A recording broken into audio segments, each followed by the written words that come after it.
So what we'll be doing very shortly is going to menti.com just to have a little bit of an icebreaker and a few questions. So while we just wait, you can see what it says on the top of the screen there. If you want to go to menti.com, I usually do it on my mobile phone and use that particular code, you should be able to get in. Let's try this out.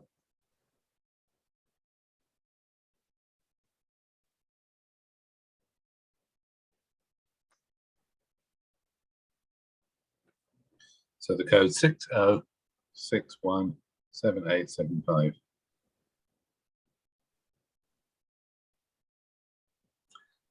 And I was going to say, just click the heart so we know people are in there, but I think you beat me to it.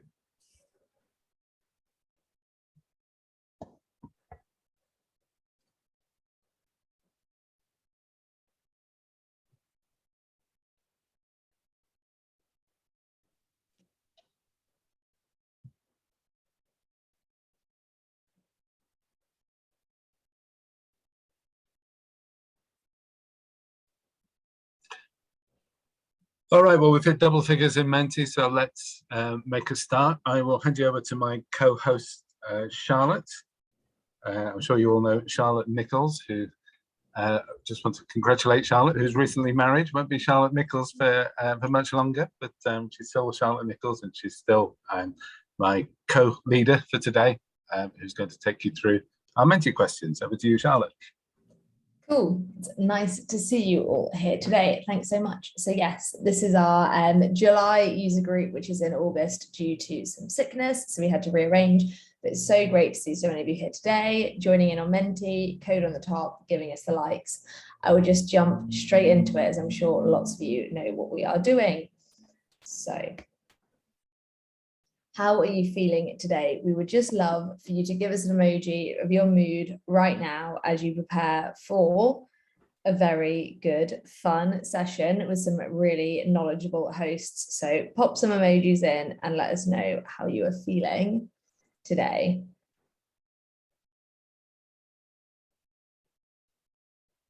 Hot, yes. Yes, that seems very legit.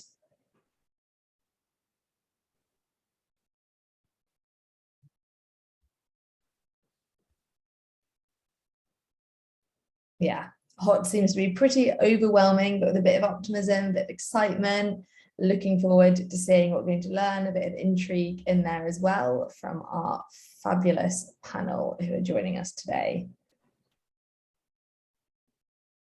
Just give it a few more seconds if you want to enter any last minute emojis. And if not, we will get started. For those of you who are not joining us from Europe today, it is pretty hot in Europe and London at the moment. Cool. And on that note, it would be lovely to know if we have met you before. So could you let us know if you've been here before, if you're an old timer, or if you are brand new to CD TUG today? So yeah, it'd be really cool to understand. Oh wow, lots of newbies. That is awesome. So it might be worth, once we finish doing Menti, just giving ourselves a bit of an intro as well, as a whole. But yeah, it's really good to see so many new people about. Maybe we should get rearranged for sickness more often, because quite clearly it does as well on the signups. Fabulous. Well, thank you so much to all 9 of you who have taken time to join us for the first time ever today. It's so good to be with you, as well as those of you who've been hanging around a while, whether that be, you know, in and out, or the 2 old timers who have been here for every session so far. It's really great of you to join us for this afternoon session. Cool. And now time for Amy's favorite question, which is, where in the world are you joining us from today? So enter your city, your town, your country, whatever you feel identifies best where you are in the world right now.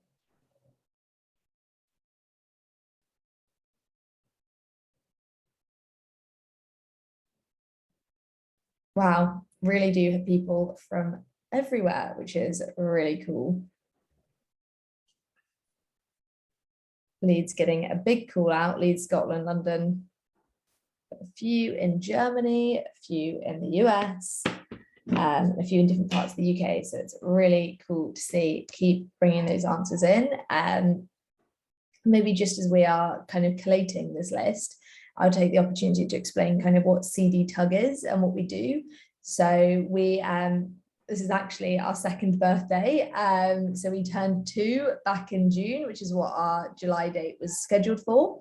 And we've kind of been holding events every quarter since June 2020 to try and really bring together different people in and amongst kind of, you know, data communities to understand what really drives communities forward, how we can support each other, grow. It was founded by Amy and Neil and myself when we met at a user group at a Tableau event. Kind of saw there was a bit of a gap in the market for really bringing together the types of people that we speak to all the time anyway. And yeah, we are completely tool agnostic, whether that be, you know, your problems with Tableau, with data literacy, with Power BI, whatever it is, you know, data communities exist all over the world, location wise and stuff. And that's why we're still running totally virtually as well, because we're not constrained to locations like communities. So I guess I'll do a quick intro to myself and then I'll hand over to Neil to intro him and then go on to the panelists. But my name is Charlotte Nichols. I work at Lloyds Banking Group. I am a senior manager in our group people data. So I look after all of our workday data reporting and kind of look after a team of data scientists. Where we kind of take all of the really cool strategic colleague data we have on the 60,000 colleagues we have in the UK. So a bit of context, we're the biggest retail bank in the UK, we've got 60,000 colleagues and about 30 million customers for those who aren't in the UK. And we use all of that data to really kind of drive insights and make sure that we are the best place to work in the UK. In my view, obviously other people might have different opinions. So that's what I aim to do. And I kind of, my passion is data analytics and really driving adoption in that space, whether it be in HR or just in other parts of the bank. So yes, I will hand over to you, Neil, on that. All right. Yes, I'm Neil. At the moment, I work at Groupon. I'm a lead data analyst there. So I'm responsible for. Neil, I don't think you work at Groupon. Oh, no, I'm so sorry. I've muddled the two things I was going to say. I was going to say that I used to work at Groupon and now I work at JLL. I'm quite old now, so I tend to muddle my sentences. So I do apologise for that. At least I don't get people's names wrong, which I can. Yeah, I think we all have our moments. Right, let's start again. Let's go back to Groupon. So I was at Groupon just as we were starting this group. When I was part of the Centre of Enablement department. And as part of that, we ran a Centre of Excellence or Centre of Enablement. And I was an evangelist there, responsible for all sorts of upskilling and training and growing the data community. Now, I've taken a lot of that into Groupon, again, trying to be involved in enablement and grow the community. I'm a lead analyst there. I'm at the moment trying to focus a lot on data literacy as well, so trying to roll that out across our client end users. So all sorts of interesting things which I've sort of been able to do over the two roles and clearly have muddled them in my head. You can blame the temperature for that, but I think I've got most of what I do there, but not necessarily in the right order. I can also just give a shout out for our mystery guest in the Cotswolds. I grew up in the Cotswolds and I've never yet seen another Tableau user in the Cotswolds, so welcome. We really are taking over the world. Fabulous. So shall we hand over to Amy and Stuart to get started on the juicy bit that everyone really came here for? Yeah, of course. Charlotte, do you want to stop sharing your screen, and then if people want to, you can put some cameras on, because we haven't got any like slide pack or anything like that today.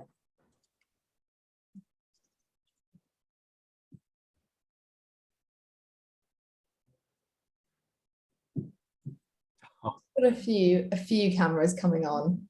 Oh, hello, Joanna's cat. Hey, Joanna.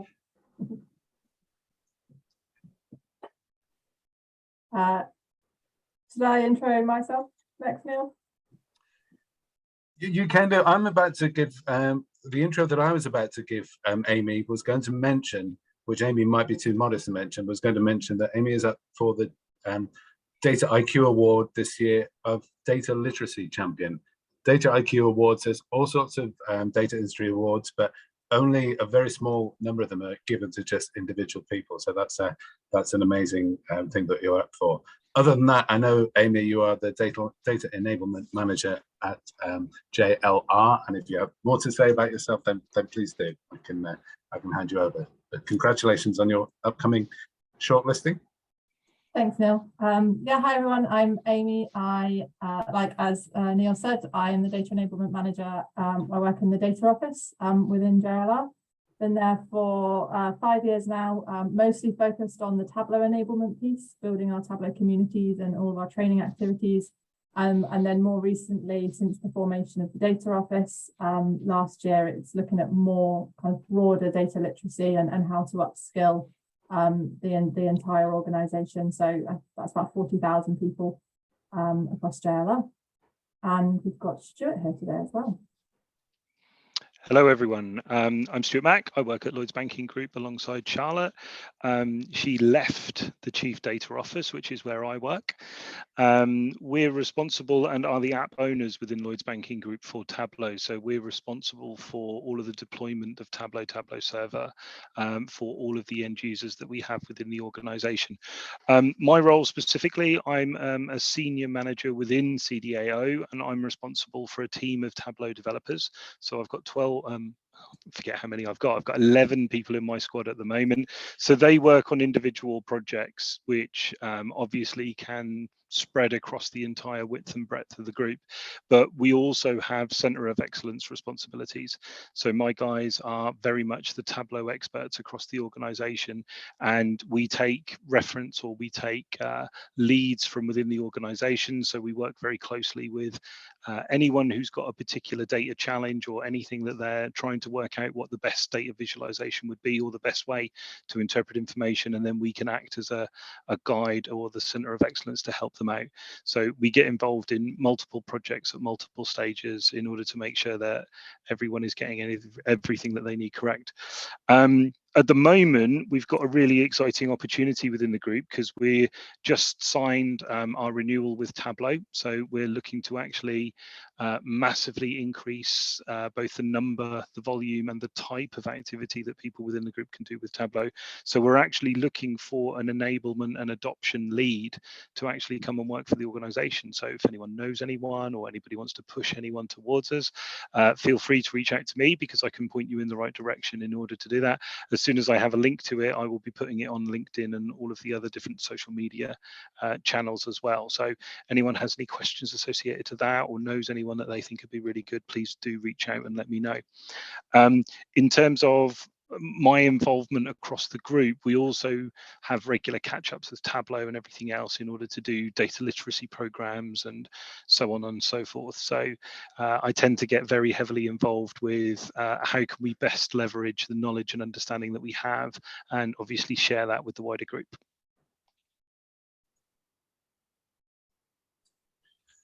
Thanks, Steve. All right, so we already have a question, not a question actually, but we have a very similar comment that's already come through to me.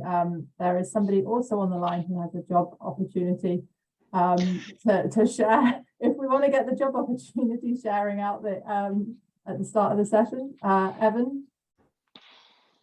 Oh yeah, great. Thanks, Amy. I was just sharing that to you directly as a host, but yeah, I work at Vanderbilt University, and just wanted to, I'm new to this group, so glad to be on board. I'm trying to share and start a Tableau practice at our school, and we're looking for more data analysts, and I can share a link here in the chat or at the Slack channel for, it's called a senior partnering consultant, but they would work in the library department and be a data analyst, looking to use their skills to help spread and expand this Tableau implementation that we have just started this year. Thank you. Awesome. All right, thanks, Evan. So I think the way this is going to work, I'll try and sort of keep it informal. I'll ask questions of Stuart and Amy. But if any of you guys have questions I'll keep an eye on the chat here, and we'll try and incorporate them. And by all means, we can sort of stop and you can ask them yourselves, or I can put them in. But we'll, it's going to be sort of informal. Consider it like a sort of, I want to say fireside chat, but it's warm enough already. Maybe a lakeside chat, something like that, or a poolside chat. Okay. So I'll start. I'll start with you, Amy. If you just want to give us a little bit more of a sort of detail about what you've been able to implement at I'm going to say JLR, Jaguar Land Rover in full, because with a couple of us from JLL, it gets so confusing, and I've already muddled up companies once already today. So a Jaguar Land Rover, what is it that you've been involved with, and especially that has worked really well? Yeah, of course. So kind of starting on the Tableau piece, we've had Tableau at JLR for the last, I think, about 6 years or so, with various different kind of enablement and community activities running throughout that time. So we've started with some internal training that some of our team were delivering, and we've got a lot of our graduates to deliver that training as well, which was a really good learning opportunity for them as well to actually learn how to deliver the training programs. And then that's kind of evolved over the last couple of years. We've now got Tableau e-learning licenses that we're using to support the network as well. We've currently got Tableau Professional Services working with us, so we're delivering a lot more live training, so for both of our viewer population and also our creator population as well. A lot of our training in the past had focused on the creators and teaching them how to build Tableau dashboards, but not necessarily focus on the viewers and actually getting them confident with knowing how to access the platform, how to interact with dashboards, and then all of the features like subscriptions and favorites and things like that, which make life as a viewer easier, but you don't necessarily know that they're there straight away. And then as we've done all the Tableau stuff over the last couple of years, we started to see a lot more questions that tooling training is great, but it needs to go broader than that. There are some kind of big challenges across JLR, but also I think across every company at the moment about data literacy and digital skills. So we're starting to look now at a much more kind of holistic approach to training. So we've got we've introduced a Data 101 training course that we built in-house, which is a 5-module course that together, the Data Office together with the Learning Academy have built to take people from like the foundations, like not about, it's not really about data as such or how to use data. It goes right back to the why are we using data, what even is data, and really trying to give some examples of your personal life. So like, I don't know, you're using your sat nav. Did you know that you're actually using data to make that decision because you're looking at the different routes and stuff that it's offering you? When you use something like Amazon, you're using people's recommendations and stuff like this. So trying to make it a less scary topic to people. So we've had over 1,000 people so far start that program internally. We launched it in May and slowly are rolling it out, but some functions now have made it suggested learning to everybody in their functions. So we're working our way through, but we've got high hopes for that course. And our final module of that course links it in with our company behaviours, which we've just gone through a new launch of our company behaviours. So it was a good time to link ways of working with data into some of that as well. And then I guess the other big thing that we're working on at the moment is the next step above that is the upskilling of such a huge population. Needs lots of different initiatives, and one of the things that we're looking at and we're currently doing is apprenticeship programs. So we're working with a provider called Multiverse, and we've got 100 people currently going on their data fellowship program, which is 14 months, and we train people up to be a data analyst. We've got another 300 starting on that program in September with plans to go for more, and that provides a much broader training. So it covers Tableau as one module, but also covers some of the data engineering and Python and SQL and all of those skills as well. Wow. So I mean, so many things I've written down, so many questions, because you're obviously dealing with a lot of stuff there. I suppose my first question, which probably a lot of us can relate to, is you said that you're rolling this out to 1,000 people. How do you get 1,000 people to agree to it or to sign up? I mean, I can imagine that that's going to be a challenge, because you might be targeting 1,000 people, but not everybody is going to be receptive to training, or not everybody is going to want to opt in. Do you have? Yeah, I mean, that data 101 training, it's already been started by 1,000. So our target is everybody in the business to be doing something like that. Everybody needs to know the importance of why the business is using data. So we've done like your advertising it out in your company newsletters and things like that. But one of the things that we've been doing a lot lately is going around, getting the senior backing for it, getting them to really highlight why data and digital skills are needed in their area. So this isn't just a training course that one team is trying to roll out across everybody. These skills are relevant to every different area.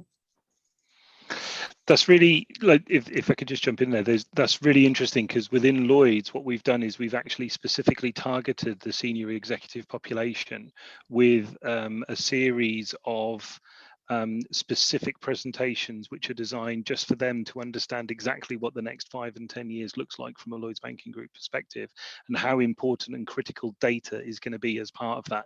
So again, it's not just the data literacy and being able to understand what data, how it's being used, how it's being presented, what it looks like, but it's also how it is a key fundamental aspect of everything the business is going to do going forward.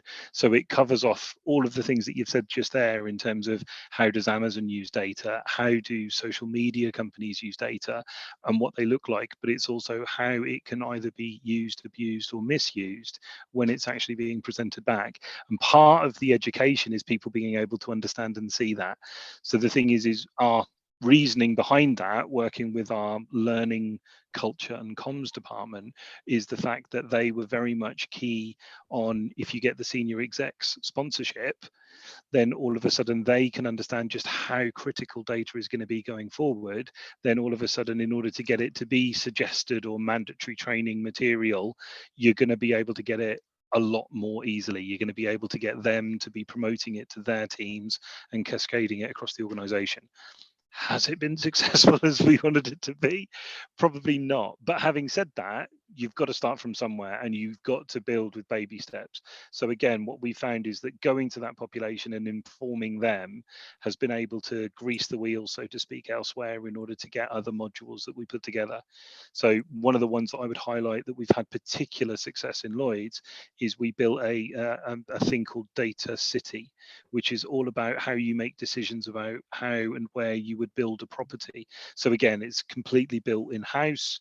We went out, we decided, right, how do people make a decision based on the data that they have available? And then by a series of decisions that you make as part of the interactive module, you can either get more information. So it's because it's house building and development, you either spend money on surveys, spend money on investigating things, or you kind of chance your arm about, oh, will it be safe to build something there? And then depending on the decisions that you make, depends on the outcome and how much profit you make at the end of it. So it's gamification. It means that you've got people with a little bit of the competitive spirit trying to actually achieve something, but they're actually learning surreptitiously, because what they're doing is they're learning about the decisions that they make based on the data that they have available, and whether they choose to actually engage with it and get more data before they make a decision at the back end of it. And again, I suppose it's one of those where we've got a lot of positive feedback from people that have engaged with it. The challenge that we've had is how can we get more people to engage with it in order to understand just how powerful data can be. Oh, nice. So it's interesting, because any discussion I have around this almost always revolves around the need to get senior executive sponsorship. And yeah, we all know that doesn't always happen. And the more discussions I have, the more you realize that it's usually the emphasis comes in the middle, and we have to push both up and down. So you kind of both have to push, up towards the senior executives, but also down in terms of, sort of trying to get everyone involved. But I did have a question. Thank you, Marianne. She's asked whether you have to create different training content for different personas. Yeah, I'm interested in that as well, because certainly when you're talking about data literacy or whatever it is, there are so many different roles and so many different aspects to data that not everybody needs to have the same amount of knowledge or involvement. So do you find that you actually have different roles or different training content for different personas? I'll ask Amy first. Yeah, so it's definitely something that we've tried, and we have the intention of to do a lot more of. So in some cases, that data 101 that I mentioned, that was our baseline, and we said that was relevant to everybody. And then we've got the different tooling trainings, which then break down into kind of your consumers and your creators, and we're trying to kind of personify that a little bit more with within the creators. Is there certain functionality that some people will be using, some roles would be using more than others? And then we've got we've got a data engineering boot camp for that, trying to convert people to become data engineers. We're looking at a manager piece at the moment, which is kind of a missing gap across all of our training. So how do you lead analytics projects, or how do you manage analysts if you haven't been an analyst yourself? And then we've got a gap where we're looking at the exec offering as well. So we've kind of broken up people by their different areas within the business, but we haven't gone down to the different business functions. Not yet, anyway. In Lloyd's, we've got a very generic approach at the moment, to be honest with you, and I think it's interesting to hear the notion of different personas within the organization, because I think that's something that we haven't necessarily investigated as much as we should have done. So we very much targeted the execs as our first run, so it was very much a top-down approach. But now what we're doing is we're looking at those different levels as to whether or not there are modules that we can either build at the different levels. So we've just created a series of 16 2 or 3 minute videos, which just give you a very high level overview of the different disciplines and the different areas of the business, but it's a very, very simplistic view of each one of those areas. And I think actually probably that generic approach, because they're very short, they're bite-sized, they're easy to digest, it's sort of like we're trying to use those as a way in order to kind of upskill and just make people and raise awareness of these kinds of things. But at the moment, I think our comms division is basically taking on board feedback in terms of the direction that it needs to go in. So I'm going to steal the persona idea and I'm going to try and sell that to them. That's what we're here for. We're a community of folks all sort of trying to do the same thing. So if you hear an idea, steal it. That's why do you think I'm here asking all these questions? So I mean, I suppose go back to another thing you mentioned, Amy, was that some of the training you're doing face to face, but I guess at the moment we're still faced with doing a lot remotely. And I'm interested that you mentioned, Stuart, that you're doing a lot of these sort of bite-sized 2-3 minute videos, and I wonder again if some video content is perhaps easier or better to do while we're not sort of fully back to face again. Do either of you, have you felt that there's been real sort of challenges with the fact that you haven't been able to get back to sort of regular face-to-face training classes, or are you both talking about things that have really kind of been instigated since the start of the pandemic anyway? Or you both I took a deep breath there. I could sense from Amy. But that was perfect. You can go first, Stu. Okay, I'll go first. To be absolutely honest with you, I think the pandemic has not really made that much difference to the approach that we've taken within the group. We've tended to focus on for particular technical training. So, for example, when we've updated Tableau to a new version, or when we've updated Server, we've taken that opportunity in order to identify either what's the new technical functionalities, what's best practice associated to that, and then we've gone out with a webinar that we've invited everybody everybody to, or we've then recorded those sessions. We would never have done that face to face. We may have had multiple people in the room at the time when we did it, but it's always been a recorded session, which has then been made available for people to refer back to. I think when we've done other sort of training or other sort of presentations, we've always tried to do it in a virtual way. And I don't know if that is necessarily, we did it deliberately with foresight, thinking this is going to be the most effective way to make something which is an asset, which is then available and other people can engage with who aren't there, or whether it was just, it was just happenstance that we did it that way. But yeah, that's certainly been the approach. And now I don't think we would go back. I don't think we would look to do it more of a, let's set up a massive session and have 100 people down and just do one classroom training. We would probably still go down the virtual route. Yeah, I mean, I was going to say, I think it was quite a challenge for us at first, because when pre-pandemic, all of our training was done face-to-face in a room with about 30 to 40 people. We had booklets of training material, and you could have the presenter, you could see people's screens, you could walk around the room and help them and get hands-on with them. And then that all stopped. And then we had to try and change that training material to be suitable to deliver virtually, which the biggest challenge we originally faced was people working on one monitor. And so they're trying to have Tableau open, but then they're also trying to follow along on the virtual thing and watch the screen and all of this type of thing. I think where we've got to now, though, is probably we've got so many different offerings, and we probably meet the needs of more people. So with the virtual, we've been able to open it up globally, which we never, all of our training before was delivered with UK based only. So that's one benefit, that our global colleagues have access. We've been able to record some of the sessions. So if some people can't make it face to face or can't make the session and they actually might prefer to self-learn, we've got the e-learning material, we've got the recordings of the sessions. So I think, that kind of, but we are still offering face-to-face. So in our recent, we've recently been pushing out Tableau across our finance department. And one of the feedbacks from the sessions originally was that desktop, that kind of real foundational, just getting familiar with Tableau as a platform. The feedback was they wanted some face-to-face. So we had some face-to-face offerings as well as some virtual ones. So we're kind of able now to meet the needs of the different individuals that are on the program. And we've got a question come in from Joanna, which is, how do you measure success of these initiatives?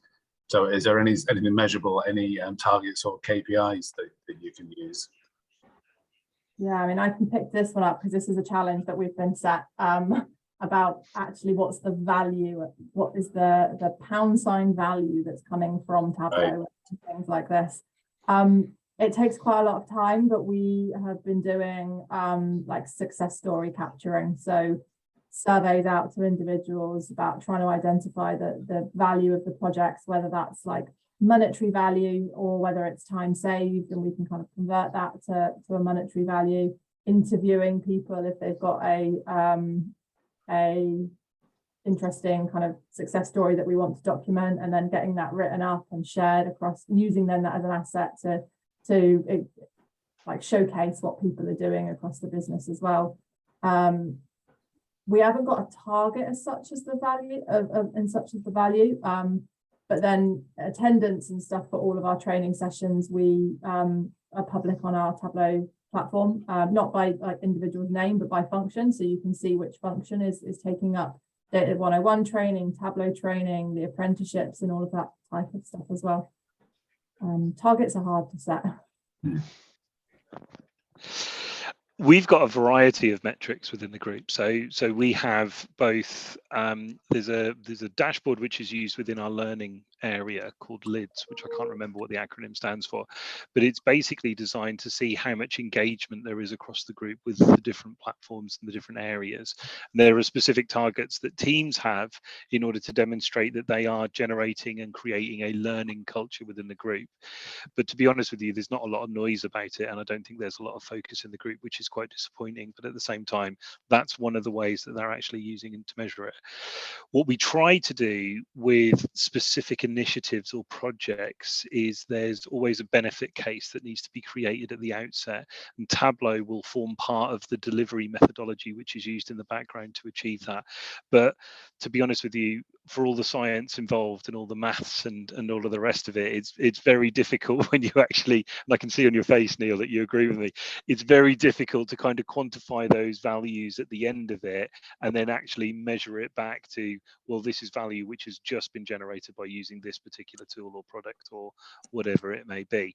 So we're trying to steer it away from a pound note value conversation and more of a, you know, the value and benefit to the organization.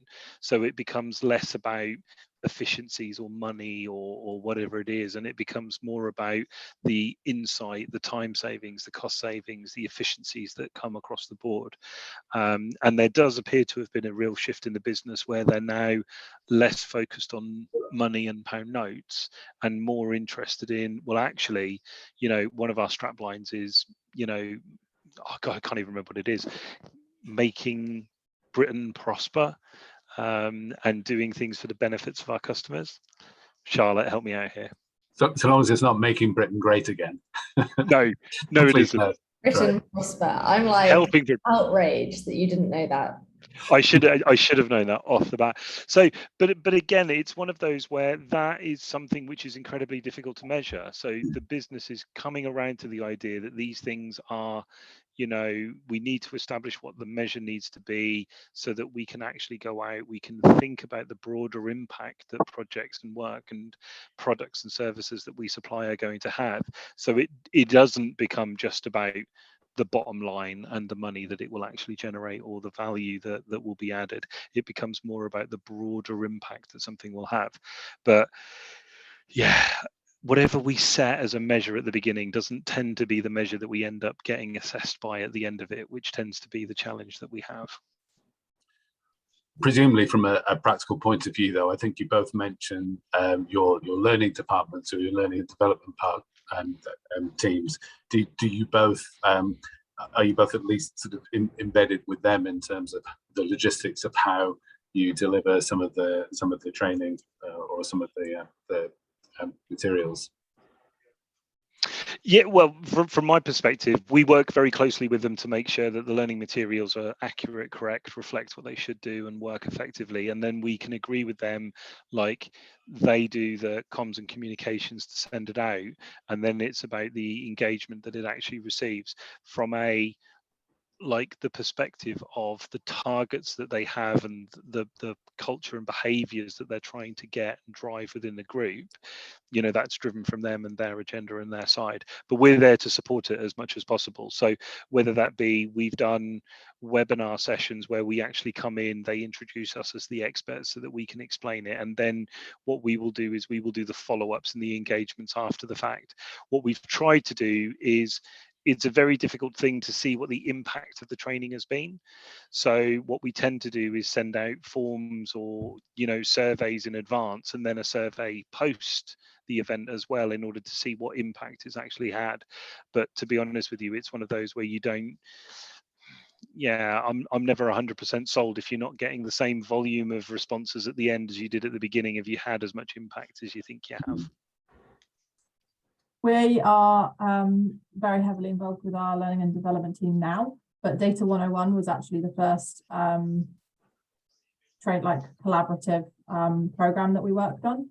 And since then, the apprenticeships and some of the boot camps and stuff, they are all joint initiatives, but all of our Tableau training previously hasn't been done with our learning and development team. It's been something that we've been driving out as the analytics and data office teams.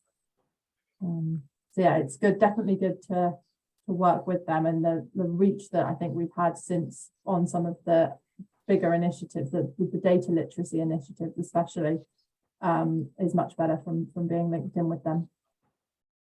All right.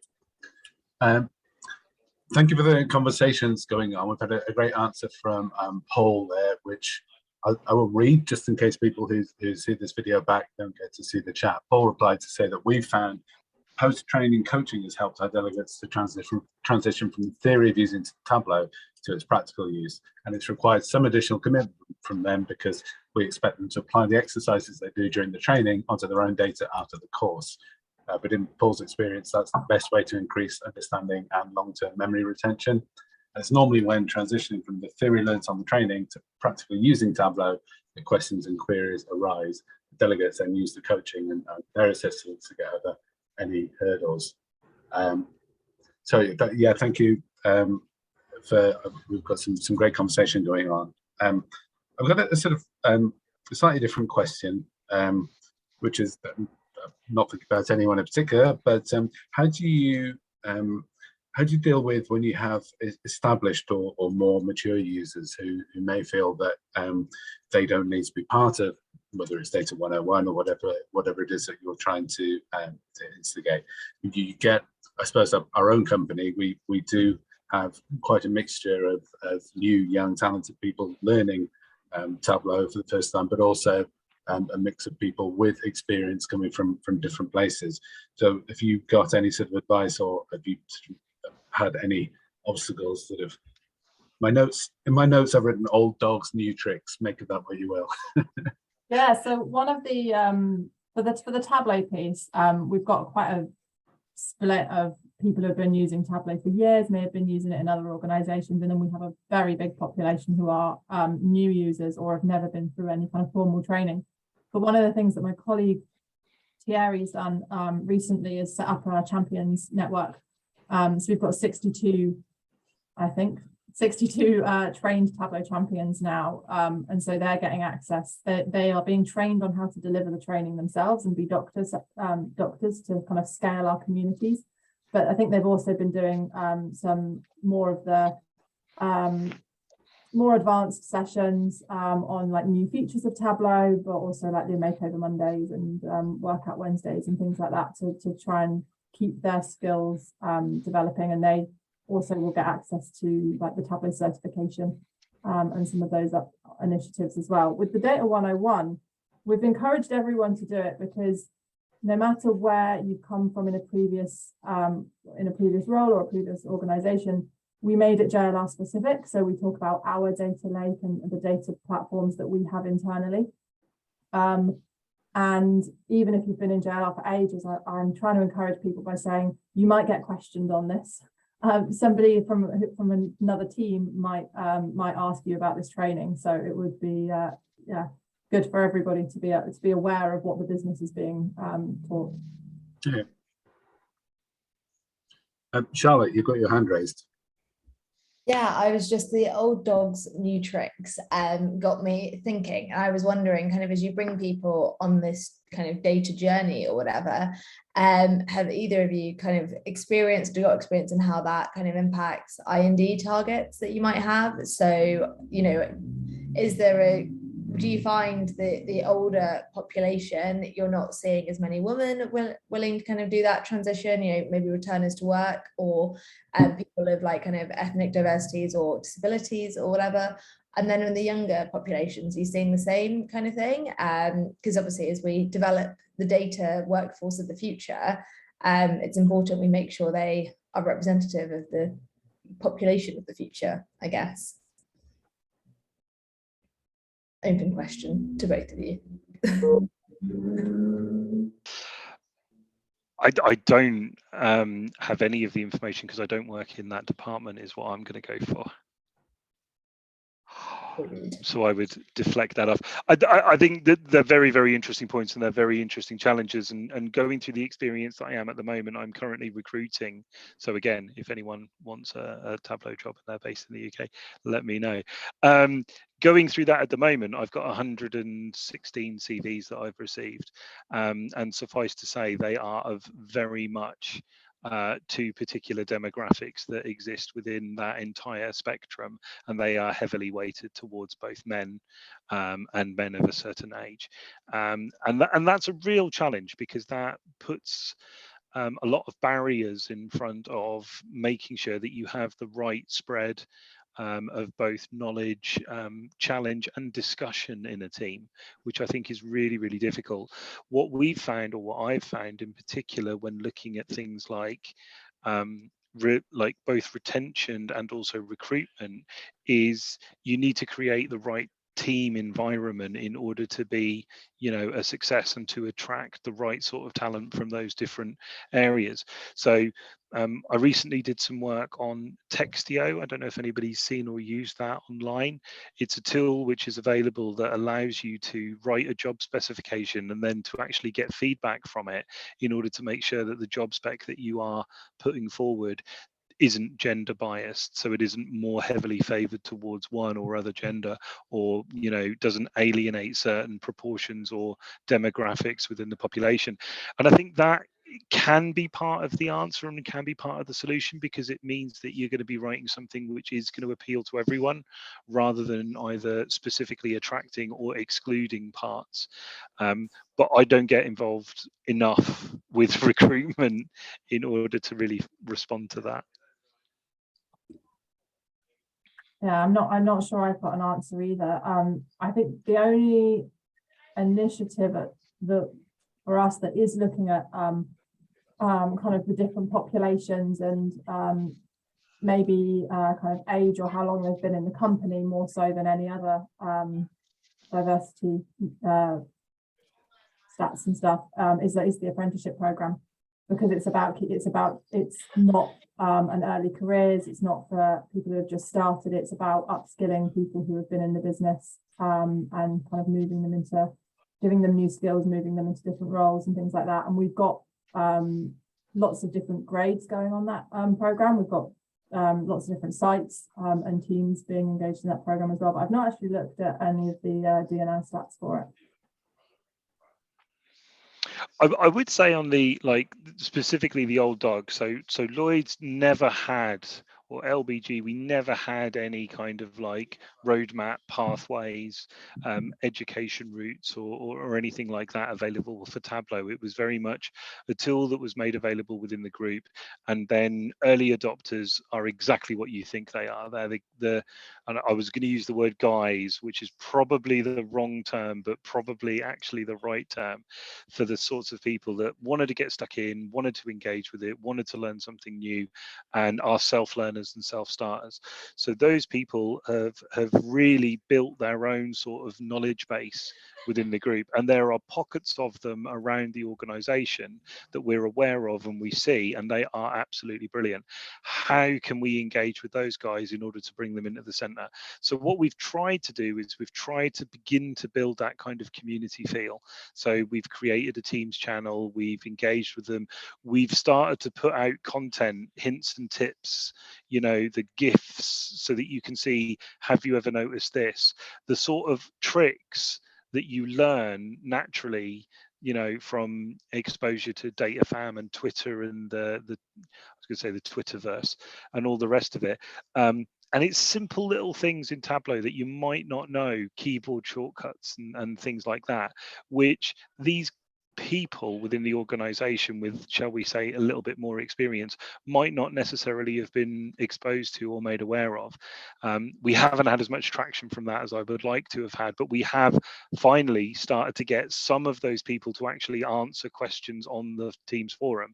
So predominantly it has been the guys in my team and the guys in CDAO that have actually been responding to those sorts of, how do you do this in Tableau? You know, I've been doing this for 3 weeks and I just, you know, even with Google, I can't find the answer.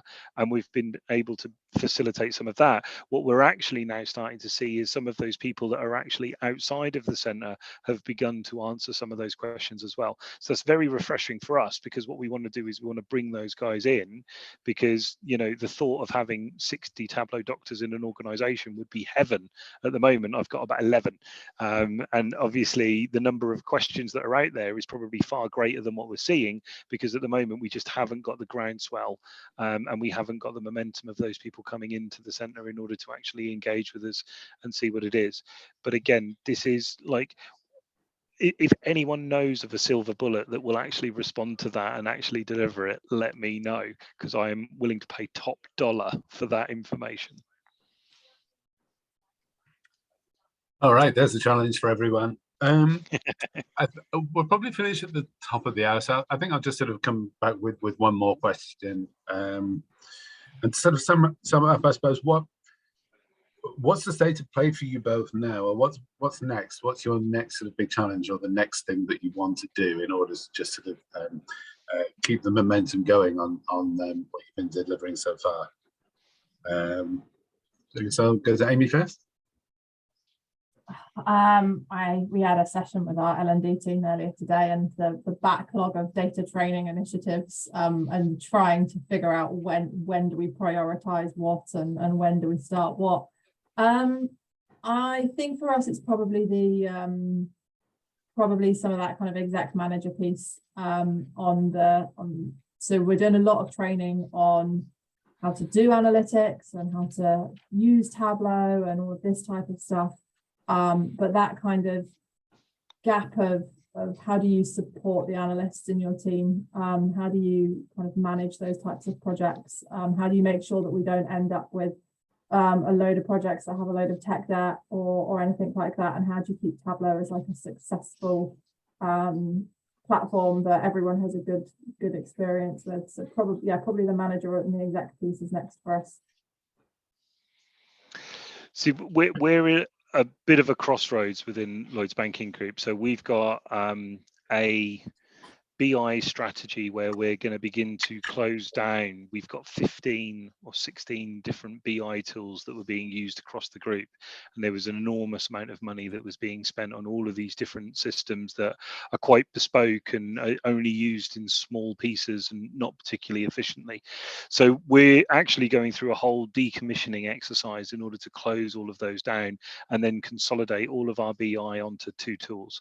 So without even realizing it, they called it 15-1, but it's actually 15-2. So they didn't even know there was a TV show called 15-1 when they named it that, I swear to God.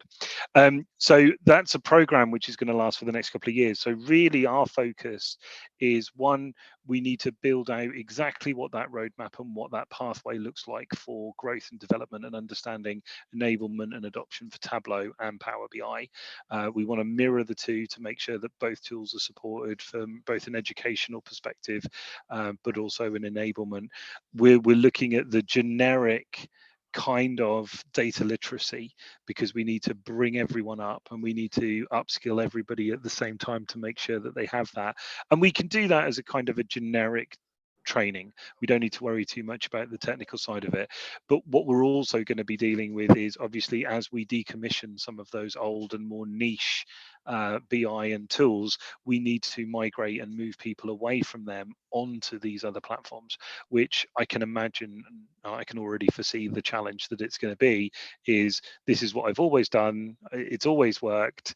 This new system, I have to click 3 buttons instead of 2 buttons, and therefore, my whole job is 30% less effective. And it's how do we bring those people together in order to see what the real advantages and the efficiencies are going to be. So I suppose it's such a big area and such a big challenge that we're just breaking it up into the smaller bite-sized bits that we need to tackle and approach and attack. But we're just, we've got a new head of learning and comms that I heard about today. So I'm very enthusiastic about somebody else coming in order to drive and steer that activity. And then it's everyone on the boat, let's get together in order to attack it. So yeah, 2023 is going to be banging. All right. Well, on that note, it's been really great speaking to everybody, and it's been great to have a nice sized audience as well. I hope you got as much from it as I did. And thank you, Amy, and thank you, Stu, and good luck to both of you. It seems like you both had an awful lot on your plate up till now, and that's just continuing. So here's wishing you a banging 2023 and the rest of 2022. But I've just seen something that says, let's get to the juicy bit, which means we've just got a little bit of Menti again. So I'll hand back over to Charlotte for some key takeaways from today. And thank you, guys. And over to you, Charlotte. Amazing. Am I on mute? No. Fabulous. So if you could just go to Menti as you've done previously, it's really useful for us in the sessions. So www.menti.com and just type in any key takeaways you've taken from the session today. That'd be really great.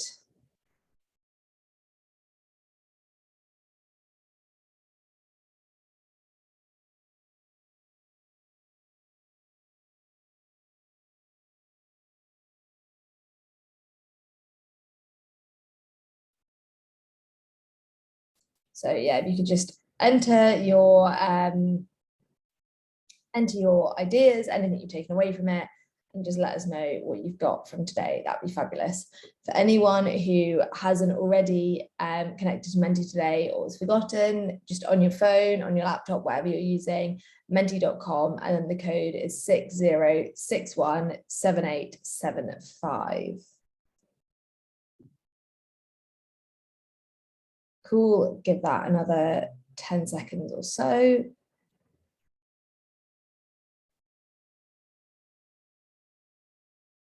Interesting how execs are important is really starting to call out, along with the training for execs and the champions and stuff. So yeah, definitely it's about having that kind of challenge from above.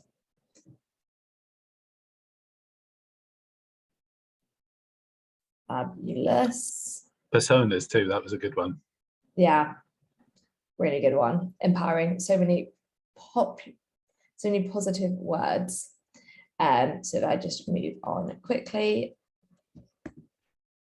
How would you like to interact with this group going forward? So as we had a few newbies here today, we just wanted to find out what you guys are interested in, what you find most useful. So events like this, Slack, informal get-togethers where people can chat, or a bit of everything. Let us know. Obviously, a community, as I'm sure you're all aware, as community drivers, is only as good as the people who attend it. So it'd be really great to understand kind of what's the important bits for you. Obviously, due to the kind of cross locations and stuff, it's likely it will continue to always be a virtual setup. But if people have interests or things they want to chat about, please call them out, let us know. Really good to see there is kind of that desire for a bit of everything. So please get on Slack, let us know if you want to organize kind of like sub chats or whatever within your organizations or your industries. We can definitely support all that type of behavior, but a community is made of the people who engage with it. So the more you engage, the better for us. Charlotte, you've just gone on to mute. Have I? No. I don't think so. Can you hear me? I can hear you. We can hear you, Charlotte. I'm not sure if Neil can. Okay. I needed that like emotional support right then. I'm starting to doubt my own self. We can't hear Charlotte unless it's just me. Yeah, I'll It's drop just him a you. quick note. Is that a setting he tried to Oh, set? it's me. It's me. Carry on, everyone. It's been a long day. Cool. And then, so finally, just to wrap up, topics for next time. As I said, a community is made with people who join it. So let us know what you would love to hear about.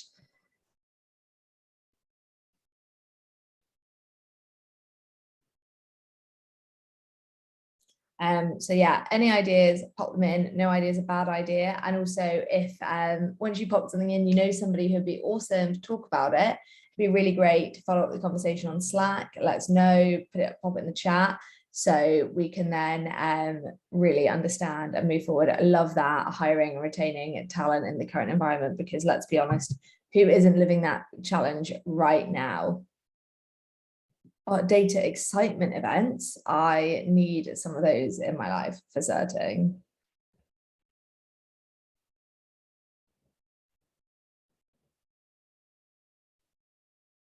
Staying motivated in rough patches is, I mean, for any community driver, whether it be this type of community or, you know, anything at all in like hobbies, A&A, whatever it is, I think the rough patches are so hard to come through. So definitely there for you. Great one for Slack.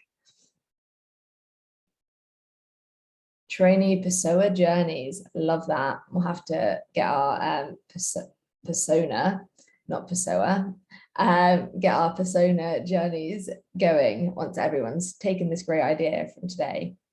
But yes, keep adding ideas. Join us on Slack. I've posted the link to sign up to our Slack in the chat. The link that I posted should stay live until 100 people have clicked on it. So I hope that you will all be at least the 101st, and then you can let us know it doesn't work, but obviously contactable on LinkedIn. It's been so good for all of you to join us today. Thank you so much. And thanks so much for our fabulous host, Neil, as well as Amy and Stuart for sharing your wisdom. Stuart, for joining us today. It's been really great. If anyone has any last minute questions, pop them in the chat now. And if not, we will leave it there. Thanks so much.